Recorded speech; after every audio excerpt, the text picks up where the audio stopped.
저희가 지금 MZ세대의 소비 트렌드서부터 소비 성향 습관까지 쭉 이야기를 나누고 있는데요. 좀 더 구체적인 이야기가 궁금해집니다. 다음 키워드 보면 알 수 있을 것 같아요. 네, 제가 한번 두 번째 키워드는 공개해 보겠습니다. 자, 부자가의 두 번째 키워드는 과연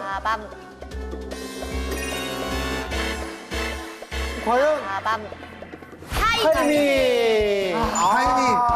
요거는 제가 너무 잘 알죠. 타이밍에 또 유리하신 분이시니까. 그럼요. 코인과 주식 같은 거 할 때는 야, 진짜 사고 팔 때 얼마나 그 타이밍이 중요한 거지.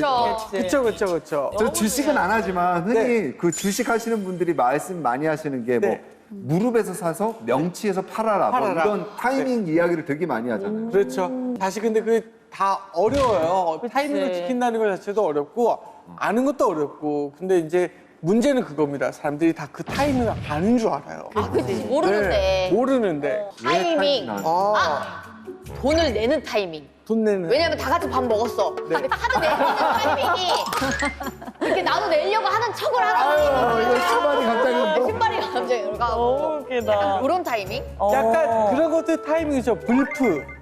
블랙 프라이데이라고. 그러니까 세일 난다. 세일 타이밍. 그쵸. 이게 이제 첫날에 몰릴 것이냐 아니면 이거는 뭐 넉넉할 것이니까 다른 것부터 뭐 가볼까 뭐 이런 타이밍들도 뭐 사실은 타이밍이지 않을까. 저도 연애할 때 와이프가 당신 나랑 왜 결혼했어? 물어봤더니 그냥 타이밍이 맞아서 그래서 너무 서운했었거든. 사랑은 타이밍.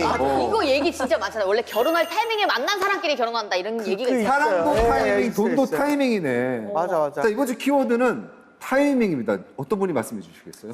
네. 제가 한번 이제 가정을 좀 해볼게요. 재환 씨와 소영 씨는 한 달에 200만 원씩 벌어요. 네. 네, 그런데 재환 씨는 200만 원을 전부 다 쓰시고요. 전부 다 쓰- 네, 소영 씨는 100만 원은 쓰고 100만 원은 저축해요. 네. 그러면 두 분의 생활이 어떨까요? 많이 달라지겠다. 나 쪼달려. 그쵸. 저는 쪼달리진 않아. 너무 잘 쓰고 있어서 행복해. 근데 모으는 돈은 없어. 이렇게 되겠죠? 미래가 불안정하게. 미래가 불안정하겠죠. 네, 있는 돈을 다 쓰니까. 네. 한 달에 100만 원을 5%의 투자 수익률로 운영을 하면 7년 뒤에 네. 1억 원의 종잣돈이 마련이 되는데요. 네, 이때 재환 씨는 7년 동안 즐겁게 돈을 쓰시기는 하겠지만 네. 네, 소영 씨는 7년 후에 네, 종잣돈 1억 원으로 조금 마음 편히 여유롭게 소비를 늘릴 수 있겠죠.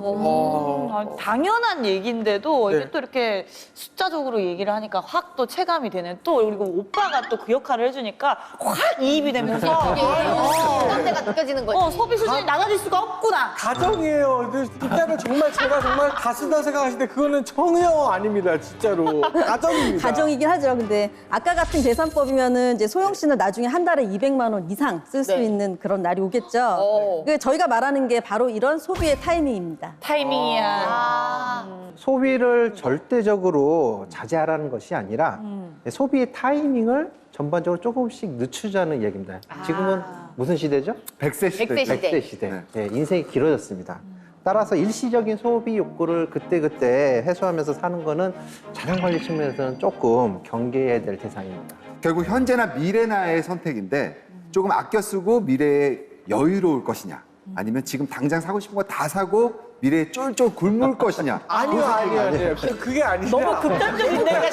이건 너무 극단적인데? 그러니까 밥은 먹어도 되고 다만 커피 한 잔을 아낄 것이냐의 말씀 아닌가요, 이거? 그러니까 뭐 중요한 거는 어쨌든 지금 아껴 쓰면 네. 미래에는 조금 더 그 풍족한 소비를 할 수 있다. 이제 이런 거니까요. 이게 단순히 좀 같은 선상에 놓고 비교할 건 아닌 것 같습니다. 아, 그렇군요. 요즘 많이들 하는 그 밸런스 게임으로 예를 한번 네. 신세대, 신세대. 그 20대가 가진 50만 원하고 50대가 가진 100만 원 중에서 어떤 게 가치가 더 높을까요? 전 정답을 알고 있죠. 이런 얘기 많이 하잖아요. 진짜? 이거는 그냥 딱 봐도 정답이 있지 않나요? 이건 성격 나온다. 언니 뭐라고 네. 생각했어요? 우리 정답일진 모르겠지만 20대에 50만 원이 훨씬 큰 돈 아니에요? 당연히 20대 50만 원 아니에요? 절대 아니죠. 왜요?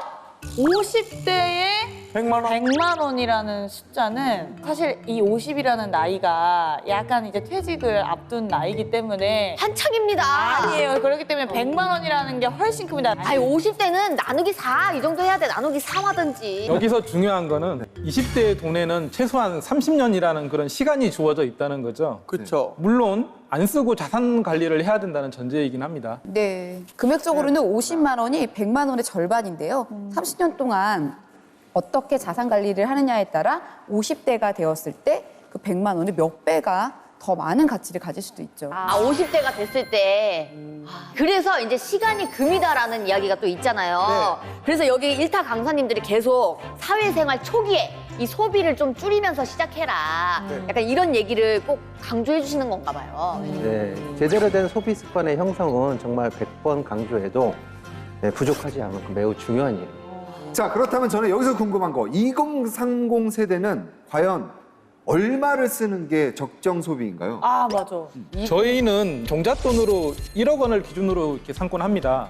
1억 원이 만들어질 때까지는 최대한 절약을 하라고 이렇게 말씀을 드리고 있는데 이 1억 원이 있어야 자산 관리하는 영역이나 폭이 달라지거든요. 아, 네. 그걸 기준으로 가처분 소득, 즉 전체 소득에서 세금이나 그런 거 다 빼고 오로지 소비 지출로만 쓸 수 있는 가처분 소득의 3에서 40% 정도가 예, 적정한 소비 여력이라고 생각하면 될 것 같습니다. 그리고 약간 사업이랑 비슷하다. 순수익 가지고 얘기를 해야 되는 거네요. 그러니까 허 이런 거네. 그러니까 뭐 이자도 빼야 되고 뭐 세금, 대출 이자, 뭐 자동차세 이런 거 다 빼고 순수하게 남은 거기가 이제 100만 원이라면은 한 3, 40만 원만 쓰고 나머지를 다 저축하라는 그런 말씀이신 거죠. 네네, 수빈 씨가 지금 말씀 잘 해주셨어요. 야, 똑똑하네. 이후에 이게 종잣돈 1억 원이 만들어지면 그때는 그 소비 여력을 50에서 60%까지 올리셔도 되죠.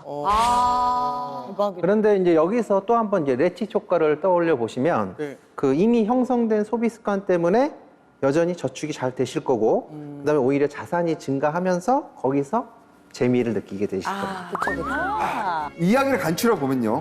역시 첫 단추를 잘 끼우는 게 중요한 것 같다. 시작을 잘하면 생애 자산 관리가 전반적으로 수월하고 효율적으로 이루어진다. 이 말씀이신 거죠. 네, 제대로 정리해 주셨습니다.